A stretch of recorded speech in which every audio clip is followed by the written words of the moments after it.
Student, welcome to my channel M achievement. Student, आज एक micro economics का नया चैप्टर स्टार्ट करेंगे, aggregate demand and related concept. अब इसमें हम बच्चों पहले एग्रीगेट डिमांड की जो डेफिनेशन है वो पढ़ेंगे। क्या है aggregate demand? AD refers to total value of final goods and services that all the sectors of an economy plan to buy at a given level of income during a period of one accounting year.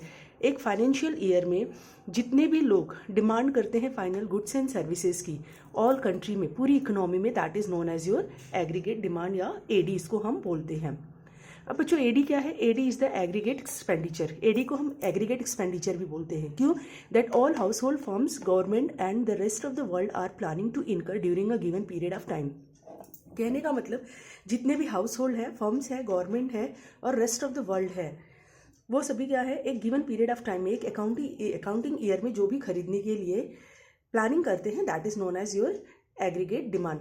बच्चों aggregate demand मतलब आप demand कर रहे हैं किसी चीज़ की, मतलब आप खर्च करना चाहते हैं, है ना, इसीलिए तो आपने डिमांड की। और सप्लाई का मतलब क्या होता है? एक प्रोड्यूसर उस चीज़ को बेचना चाहता है या प्रोडक्शन करना चाहता है, तो वो क्या आएगा? एएस में आ जाता है, सप्लाई में आ जाता है, दैट इज उसको उससे इनकम मिलने वाली है।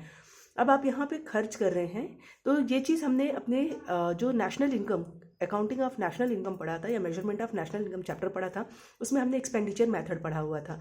तो एक्सपेंडिचर मेथड के बच्चों कंपोनेंट्स क्या थे? Private final consumption expenditure. Private final consumption expenditure मतलब क्या है? House hold. Gross domestic capital formation. Capital formation कौन करता है या इन्वेस्टमेंट कौन करता है? फर्म्स। तो यहाँ पे फर्म्स का कंजम्पशन एक्सपेंडिचर। फिर government final consumption expenditure, government जो भी खर्च करती है। फिर net export, that is export minus import से, एक्सपोर्ट में से हम जब इम्पोर्ट माइनस करेंगे तो वो हमारा नेट एक्सपोर्ट आ जाता है। तो इस तरीके से अगर हम कंपोनेंट्स की बात करें, एडी के जो कंपोनेंट्स है वो भी क्या है? 4। सी किसको रिप्रेजेंट कर रहा है? प्राइवेट फाइनल कंजम्पशन एक्सपेंडिचर, मतलब जितने भी हाउस होल्ड एक्सपेंडिचर हैं या कंजम्पशन एक्सपेंडिचर हैं उसको हम सी से रिप्रेजेंट करते हैं। Plus I that is investment कौन करता है? फर्म्स करती हैं, तो इन्वेस्टमेंट एक्सपेंडिचर। फिर government final consumption expenditure, government भी खर्च करती है तो उसको भी प्लस करेंगे एडी में। एंड प्लस नेट एक्सपोर्ट, जितना भी नेट एक्सपोर्ट है हमारा वो भी किस में आने वाला है? कंपोनेंट ऑफ एडी में। तो देखेंगे बच्चों, तो जिस तरीके से एक्सपेंडिचर मेथड के ये 4 कंपोनेंट थे, हाउस होल्ड थे, फर्म्स थे, गवर्नमेंट थे और नेट एक्सपोर्ट था, उसी तरीके से कंपोनेंट ऑफ एडी भी क्या है? सी प्लस आई प्लस जी प्लस नेट एक्सपोर्ट। तो इस तरीके से कहीं ना कहीं एक्सपेंडिचर मेथड से रिलेट कर रहा है। तो कहने का मतलब एग्रीगेट डिमांड क्या है? टोटल एक्सपेंडिचर या एग्रीगेट एक्सपेंडिचर है ना। Aggregate demand in a 2 sector model, क्योंकि हमने अपने फर्स्ट चैप्टर में ही पढ़ा था कि हम 2 सेक्टर मॉडल पढ़ रहे हैं एग्रीगेट अपने चैप्टर का या अपने माइक्रो इकोनॉमिक्स में हम 2 सेक्टर मॉडल पढ़ रहे हैं।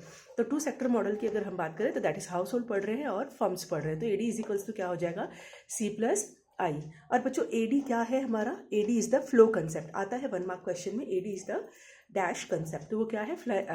फ्लो कंसेप्ट है। क्यों फ्लो कंसेप्ट है? क्योंकि given during a given period of time में इसको मेजर किया जाता है, तो ये एक फ्लो कंसेप्ट हो जाएगा। देन अगर हम एडी को डायग्रामेटिक रिप्रेजेंटेशन के रूप में देखें तो वाई रिप्रेजेंट कर रहा है इनकम को, सी कंजम्पशन को, आई इन्वेस्टमेंट को and AD that is C plus I. अब 0 लेवल ऑफ इनकम पे कंजम्पशन कितना है? 40 है। इन्वेस्टमेंट कितना है? 20 है। इन्वेस्टमेंट बच्चों हम यहाँ पे ऑटोनॉमस लेंगे, ये एजम्पशन हमको लेके चलना है कि हमारा इन्वेस्टमेंट क्या है?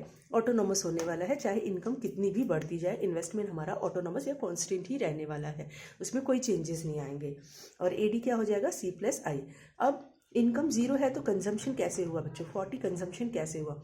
हमको पता है 0 लेवल पे भी हमारा कंजम्पशन होता है, मतलब बिना कंजम्पशन किए कोई भी पर्सन नहीं रह सकता। कोविड के टाइम पीरियड में हमने देखा बहुत से लोगों को जॉब चली गई, तो क्या उन्होंने कंजम्पशन करना छोड़ दिया?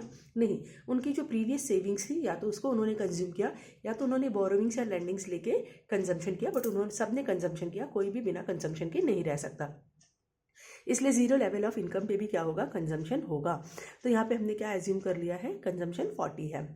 देन इनकम अगर 100 हो गई तो कंजम्पशन बढ़ गया, 120 हो गया।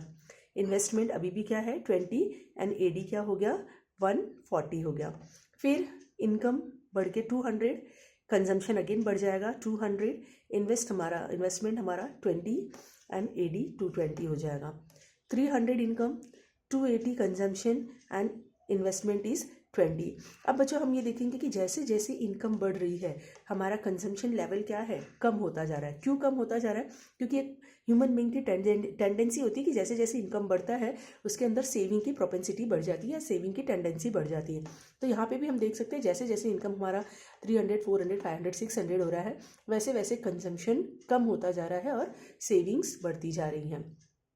इन्वेस्टमेंट हमको ऑटोनोमसली लेना है एंड AD+I करके हम लेने वाले हैं।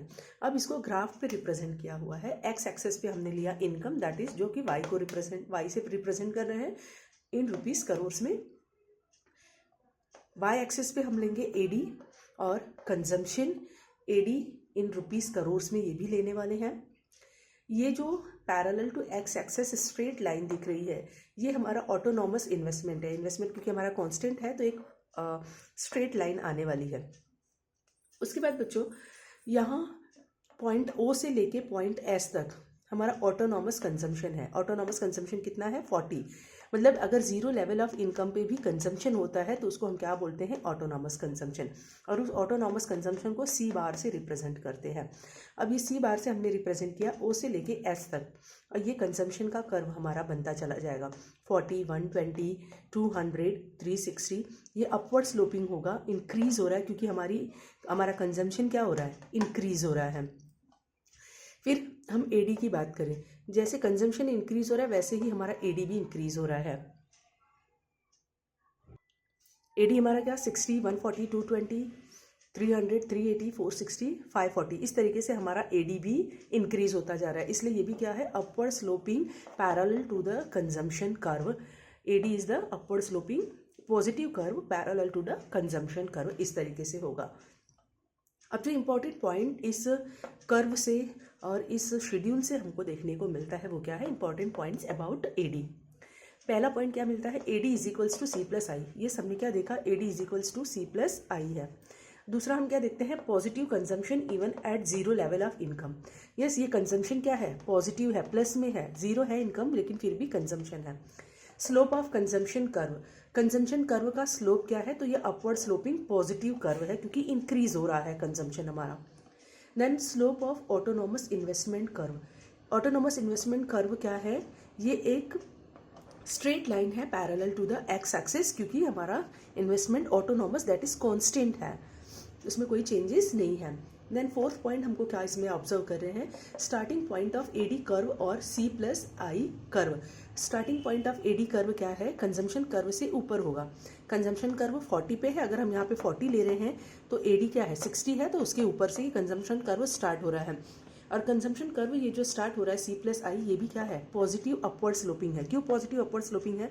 क्योंकि consumption that is aggregate demand जो है या फिर जो एग्रीगेट एक्सपेंडिचर है वो ह्यूमन बींग का या फिर एक पर्सन का बढ़ता चला जा रहा है। 60, 140, 220, 300, 380, 460 and 540। Then slope of AD curve, अब AD कर्व का जो स्लोप है वो क्या है? Upward sloping. ये हमने पिछले पॉइंट में हमने डिस्कवर कर लिया कि starting point of AD curve क्या होने वाला है? 60 होने वाला है, दैट इज T से स्टार्ट हो रहा है। T से स्टार्ट हो रहा है हमारा AD कर्व जो कि C+I है, और स्लोप क्या है इस कर्व का? अपवर्ड स्लोपिंग है। तो उम्मीद करते हैं बच्चों आपको इतना कंसेप्ट क्लियर हुआ होगा।